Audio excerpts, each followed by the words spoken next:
All right, so here's the deal about how Ignite Roulette works.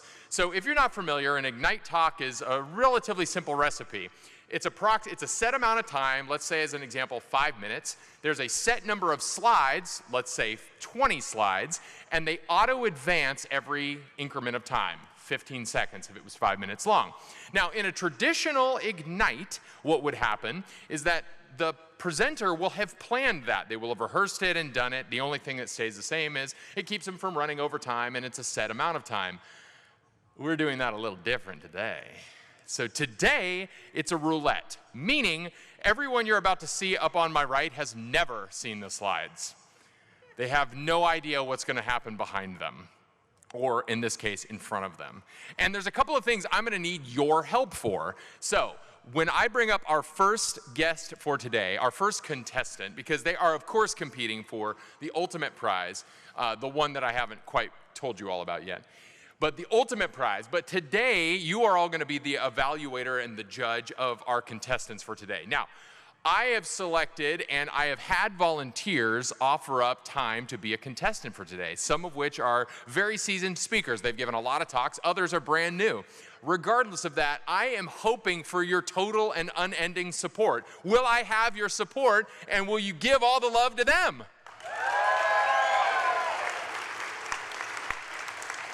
Now, there's one final requirement. Number one is when I call each of them up individually, we need the biggest round of applause ever. And of course, any good presentation will end with a standing ovation. Right? It'll end with a standing ovation, correct? Yeah. Excellent. All right. Help him. All right, so let's practice this. Standing ovation, it has ended. Louder, louder, let us hear it. Oh. You may sit. So for our first contestant for today, our first contestant is someone that you may or may not have seen before. You probably have, because he's one of the organizers of Ruby Central and this conference today. I'd like to introduce our first contestant, Evan Phoenix. Please, Evan, where are you?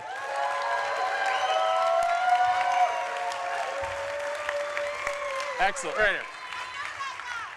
Okay, Evan, this is your mic. You're welcome to keep it on the stand or take it with you. As you, oh, it's coming off. The stand. Or maybe should I do like a however you like. You're in luck today. All right, now, down in front of you, Evan, as you're very well aware, there you're going to see, this is a confidence monitor, so you will see the slides that are happening behind you. Now, here's the rules of the game, Evan. Number one is you cannot stop talking for more than 5 seconds, all right? The slides are going to auto-advance every 10 seconds. But he is also unaware of what the subject is, so I need help from you. First, I want you to tell me, give me a place, a location in your home or office. Bathroom. Okay, we've got the bathroom. Now, from somebody else, I want you to give me one of your biggest frustrations in the bathroom. And it can't be foul. Out of shampoo. All right, so we have in the bathroom and out of shampoo. Now, Evan's requirement is that he has to integrate both of those things into this. So this talk will be about being out of the being in the bathroom and out of shampoo. All right, so let us begin. So I'm in the desert. Oh, is this not it? And here we go, and go. Are we going? Is this? It's going. Should we be talking? So, you know, there's times when I find myself in the bathroom, and, you know, when the bathroom is slick, it feels, you know, you get in the tub, and it feels like you just slide across the tub, like you can just hover right across in the tub. And sometimes you're going across there and you're thinking, you know what, I should really get that shampoo, but they're so slippery, you're just gonna slide. You're like, I'm flying like a crazy person across there, and I get to the end of the bathtub, and I pick up the shampoo, and I find it's empty, and I think to myself, well, road trip time. So I've got this empty shampoo bottle in hand, all ready to go, and I think to myself, you know what, I'm going to have to go out. How do I want to present myself? Do I want to be a kitten or an alligator going out here? And I think to myself, you know what, the big question here is, what does my foot order look like? Because I'm going to be riding with my friends out to the store, you know, to get some more shampoo. So on the way there, I'm thinking to myself, you know what? They're going to really be worried because if my feet smell and we're going on this quadcopter, trike bike, and my feet smell, that's dangerous, right?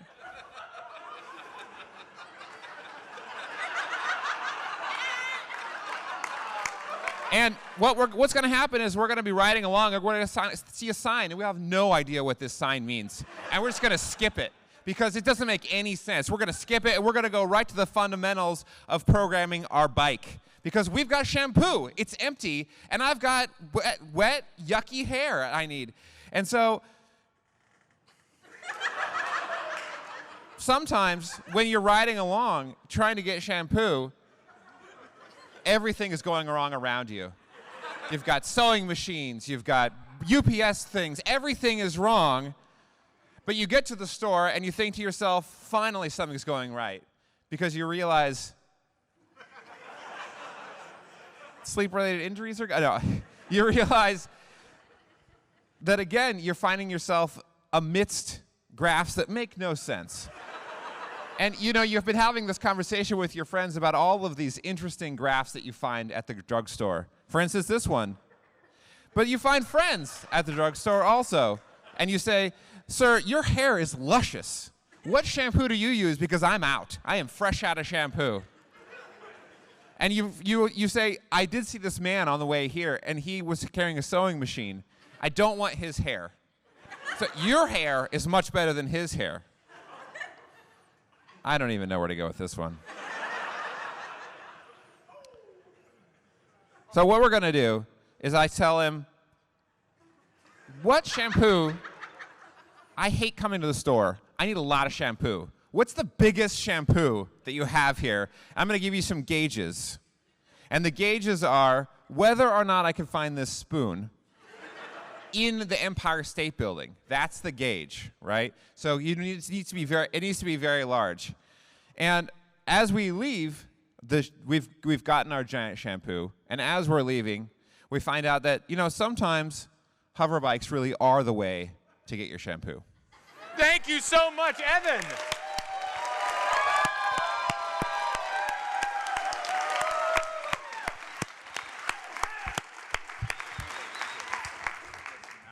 Just so good. Thank you. I just feel compelled. This is amazing. Okay, all right. So that is a tough act to follow, if I don't say so myself. So our next contestant for today is somebody that was a willing and able volunteer. I would like to introduce them here in just a moment, once I make sure that I have all the information about them in my hands. Wherever you went today, in my hands. There. Okay. Our next contestant for today is a dazed Java engineer who recently joined the Rubyist world after a tour teaching computer science. I would like to introduce to the stage Sara Jackson. Sara Jackson, where are you? Sara Jackson to the stage.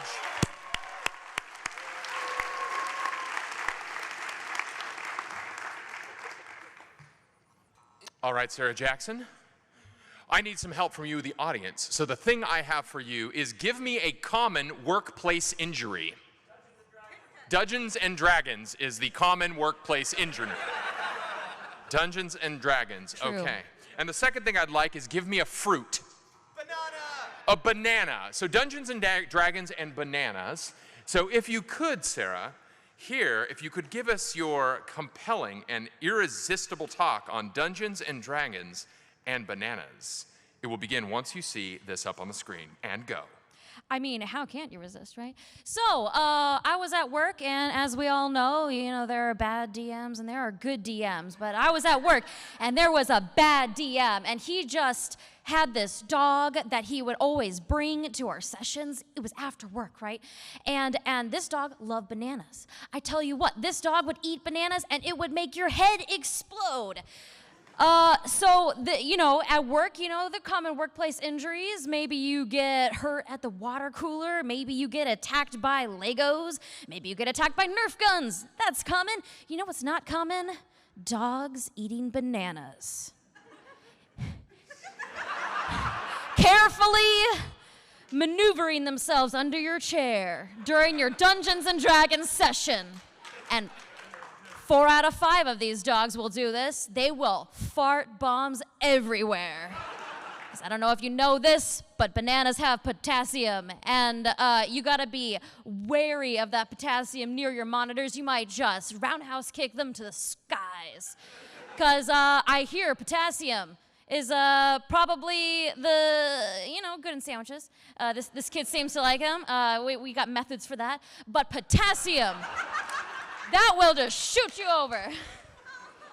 Cats don't have this problem. Cats, adorable. Weightlifting, don't need the bananas, don't need the potassium. They just have it innately, right? They're great. And my DM is just thinking like, oh, man, I'm a dog person. This girl's a cat person. What the heck? I'm going to sabotage her every game by feeding my dog bananas. So the economy of our class in this session went up linearly according to height, and as you see, I'm short, so I had to dance my way through. As you know, a halfling bard, I don't make a lot of money. Well, what's the difference, right? It's like, well, if I can't read and if I can use a phone, what's the difference? Pen and paper versus people, laptop playing D&D. Well, there's a big whale in the room, right?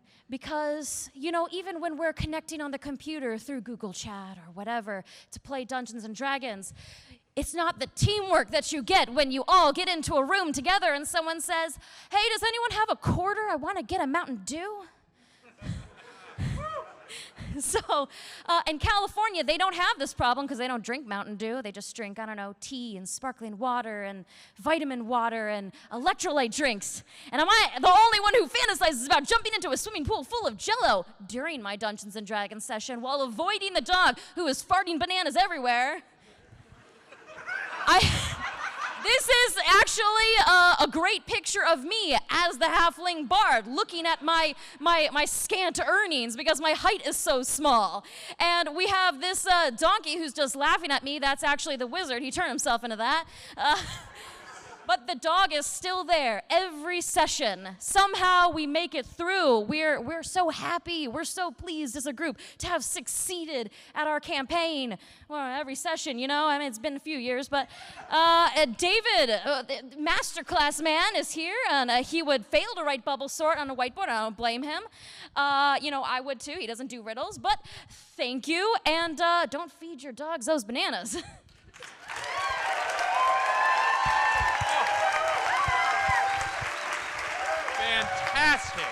Fantastic. Oh my gosh, Sarah, that is just masterful if I don't say so myself. Well, geez, here we are. The time is ticking down, but worry not, friends, worry not, because our next contestant is a strong and valiant competitor. This individual is one that's known for speaking often on topics such as the humanity, the humaneness of development, we shall call it. This is an individual that's recently discovered his ability to grow a great beard. Here, I would like to introduce you to Ernie Miller. Ernie Miller, ladies and gentlemen. That's going to be hard to follow. That's going to be really hard to follow. So Ernie is going to need a couple of prompts, if you don't mind. Oh,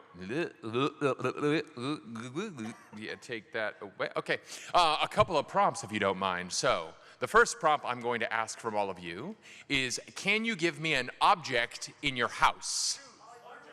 Shoes. Very good. Shoes. Now, give me the biggest problem with shoes. Laces. Shoes and their laces. Ernie, if you could, give us your compelling presentation on shoes and the problem with laces. I'm happy to. When I was younger, I had some shoes that had no laces. Velcro was in for a time, in case you forget. And I really do think that if we could just get back to the world where Velcro was the go-to. Well, what I really think we would find if we didn't have laces is that we would just have a lot more order in our lives. And I feel like everything would be just so well organized. Really, if you could just leave them in your fridge, realistically, the laces would be fine there. You don't need them. Tape actually would serve as a great alternative. And in a pinch, I suppose. You know, none of these individuals have laces on their shoes, so far as I can tell. Then again, I do seem to remember that clown does in fact have laces. You know, there is a lot of synergy to be had between all of the items that we've discussed so far. Yes. So I think ultimately these folks, they're living a carefree life. They're living their best life. They can walk around with their phone. It's not a problem. They're not going to trip. No laces. You know, I have to go on about this topic for 5 minutes. And I'm just not quite sure what it's going to do, but I know I can stay silent for 5 seconds, which is great. Because, you know, if I can remain silent for 5 seconds, I can just do this. Right, so anyway, here's some folks who have absolutely been able to spend a lot of time enjoying carefree, shoe-free living. I think there's probably, you know, a beach in their future, and you can't really wear shoes on the beach. It just doesn't work at all. Also, I do find that you want something that's going to secure your shoes very well, because you want to protect yourself from angry light bulbs. They're very dangerous. I really just kind of feel like this is one of those things that's gonna just hit me in the head later, that I didn't have anything to say about that. I do think that I can poll some Australians. Do any Australians agree with me about the detriment of laces right now? Any Australians in the audience? Yes. All right. So you'll notice here the gentleman on the right has no laces. He's wearing some loafers. The creature on the left has no shoes, so avoiding the lace problem altogether. Laces are irrelevant in a situation like this because, you know, your feet are tiny, and where are you walking anyway? Nowhere. You don't need them. This is some items that you can actually use in lieu of laces if you want to. You can quickly tie these cables up around the shoe in whatever fashion you might imagine. You know, kids just really don't eat enough dirt, and by dirt I mean new ideas about how to be. And you know, and honestly, you probably aren't gonna believe this. That slide, really, that shade of green? No. Anyway, I'm from Kentucky, and I might note that I have dined at Harlan Sanders' wife's dinner house, Claudia Sanders' dinner house. It was delicious. They didn't wear laces there either. This is what my laces look like after I walk around all day and forget to. I really do need a book to kind of teach me, I think, at this point. I would feel a lot better about myself, and I think that's really what this is all about. You got to boost yourself. Thank you. This has been fantastic, everybody. Oh, Ernie, my gosh. Ernie, this is exceptional. Oh, I mean, my gosh, just I cannot begin to tell you just how much of a problem this is presenting to be. I mean, really, friends, really. Well, here we are. We've got another 2 opportunities here, and we've got a couple of volunteers. But do any of you have anything that you would like to really speak on today? Britni does. Well then, Britni, come on down if you would. Let's give a hand for Britni. She's got a compelling presentation that she'd like to share. This is exceptional. Oh my gosh. Well, Britni, please. Please. I might regret this. Yeah, regret this? Please, I don't know what you could possibly regret. But for Britni, if you could, Britni, do you have a topic that you'd like to talk about today? I was hoping I could talk a little bit about Teletubbies. About Teletubbies. Okay, Is that okay? Teletubbies. Yeah, that's good. Okay, well, hold on, let me see. Oh, I've got your presentation right here. Oh, thank you. Well, good. Then in that case, if you could, your presentation about the one and only Teletubbies. Great. So, my favorite Teletubby is Tinky Winky. Some people prefer Dipsy, but in the beginning of the show, they frolic in this beautiful meadow.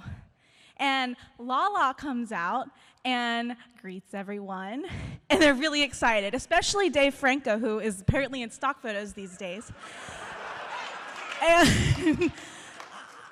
And then the beautiful little sun baby comes out and advertises to children some new things. The Teletubbies have these screens in their bellies, and sometimes babies will be eating tacos. I don't really know why.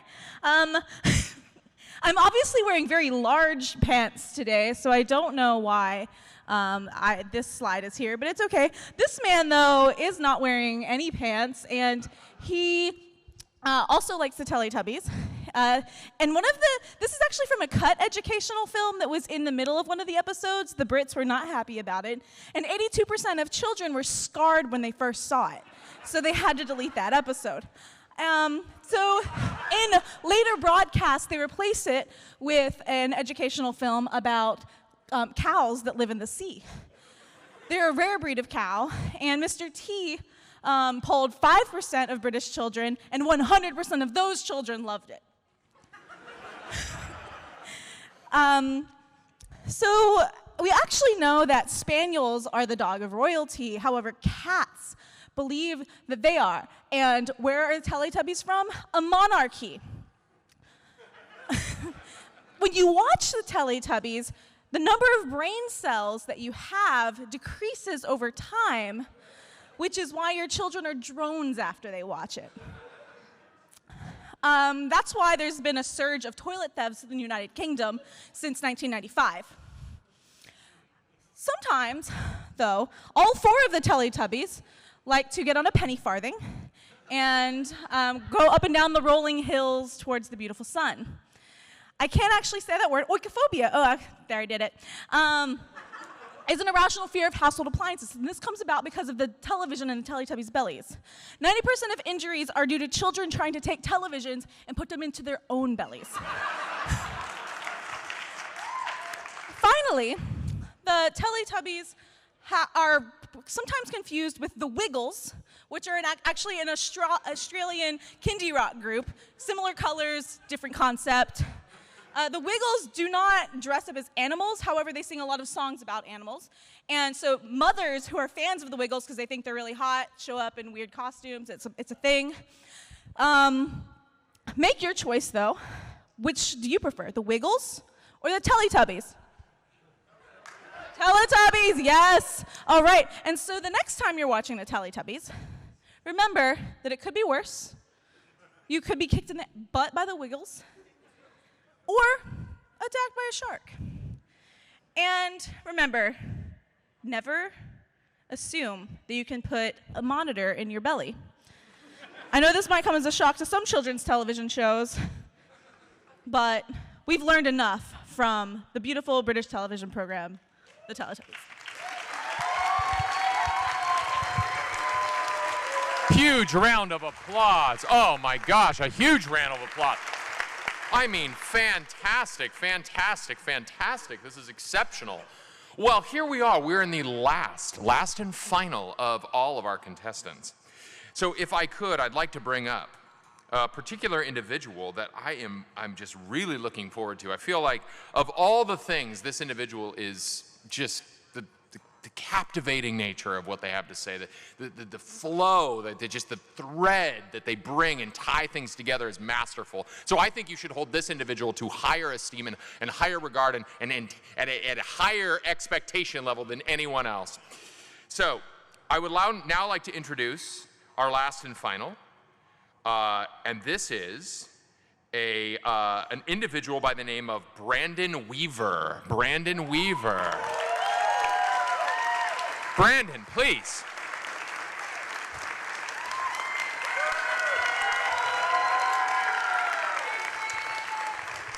Brandon, I'm so glad you could join us today. I mean, as our closing keynote at the Ignite Roulette, this is just, G-many Creolas.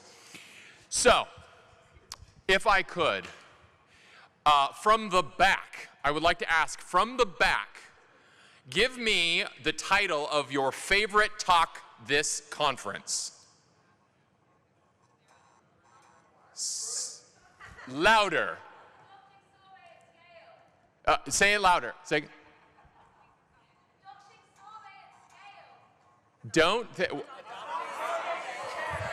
Thank you, everybody. Did you catch that? Yes, it's the cream of the crop. Oh, it is. Of course it is. All right, very good. Well then, for our last and final keynote presentation at Ignite Roulette, I would like to introduce Brandon. Brandon, if you could, please.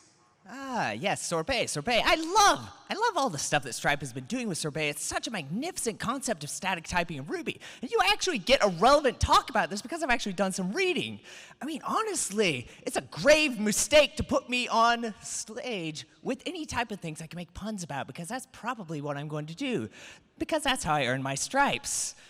And of course, I have a lot of accidents when I do these type of things, as you can already see from me going at this microphone. Don't put me near staplers or fires, because life is like a potato. It's a spud, it's appealing, it fries, it's everything. But after this, we all have to jet, we all have to go back home, and it's so sad that we don't have any more time to talk about sorbet and the magnificent work that Stripe is doing, which is very ironic considering I work with a competitor. Anyway, the 3 W's. I believe, and I'm hoping, that RubyConf can be in Wisconsin next year so we can actually have this conversation. But there's always going to be an accident on the way here. Someone's always going to be late. Hopefully a car doesn't catch on fire this time. That actually happened one year. You should ask about that. You remember that one? No. Okay. So, oh my. Are we going not safe for work? Anyway, no. Leave that alone. Leave that alone. Leave that alone. Okay. That W we're leaving it. Okay, maybe we are going there in a different way. See, he got a stripe, just not the type he was expecting. It takes a great deal of wisdom to put something like this together, and especially a great deal of wisdom to work with static typing in Ruby, which is a very, very hard problem. I mean, it's a great pickle to solve and think about, and how in the world do you make something like that work? Is fascinating. Just absolutely incredible. I mean, I would love to meet the people that are working on this, because there's a lot at stake to work with this. And steak puns are a rare medium that are well done, and I honestly just fall for them all the time. It's a parachute of all things. I hope that there's no catches here, because the hemorrhoid cream sales per capita after this happens will be off the charts. What happened in Russia? Jeez. Okay, new strategy, ignoring Russia. That terrifies me. Good Lord. Okay, static typing. So we're going to go with RBS files. It will probably take a little bit in the work of Sora Steep, because the universe is constructed by elements produced by a massive explosion from microwaving a can of Pepsi. I kind of want to try that now, but I'm more of a Coke person. But I have a feeling I'm going to have to book it off stage afterwards, because this talk has been very well grounded in Ruby, quite eloquent. Yeah, you'll probably want to get those looked at for the hemorrhoids, but we will completely ignore those, because that slide's still disturbing me, man. No. It's a recurring dream of mine. It's a gorilla in the room.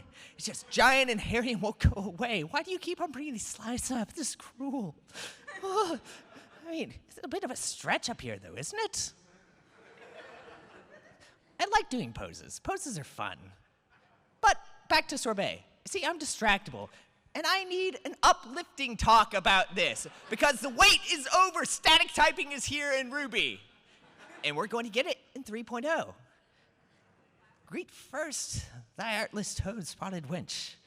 Shakespearean. You know, I am honestly not sure what to do with this. But thank you all.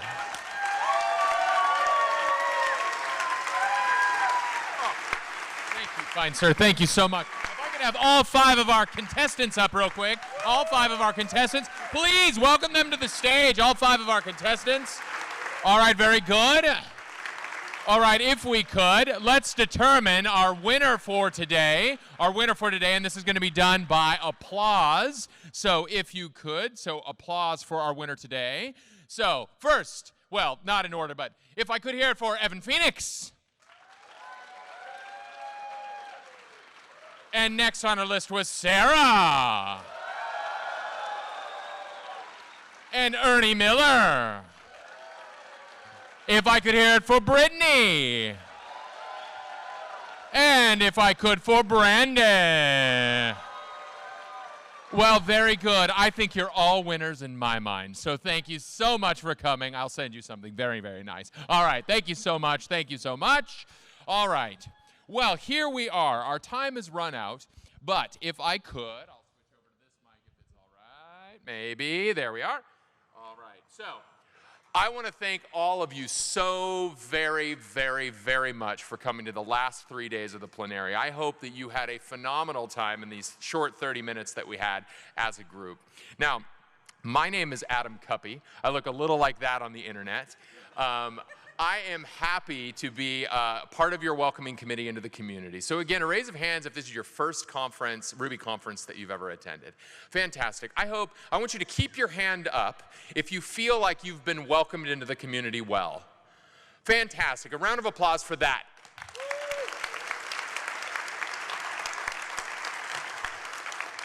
Well, thank you so very much again. Like I said, my name's Adam Cuppy, and I need to give a big thanks to not only the organizers, but to the team that I'm a part of. So I am from a company called Zeal. We build software with teams all over the country. We've got a remote and distributed team, but they helped me put a lot of work into making all this possible, mostly by letting me do what I'm doing today. So I need to give a big thank you to all of them. If you're watching, great. Otherwise, hope you have the opportunity to do that later. Last but not least, you are going to see on the survey that there's a question related to how well you felt kind of going into the afternoon. If you didn't know, a big part of this is to make sure that you're catapulted with energy into the second half, because that can be really tough for speakers. And so because of that, if you really can, please, your feedback is essential, not just to that question, but to the whole thing. I know surveys, you might get them a lot. Please take the time. It really does help. Otherwise, there's a lot of just hunting, pecking, and guessing in the dark.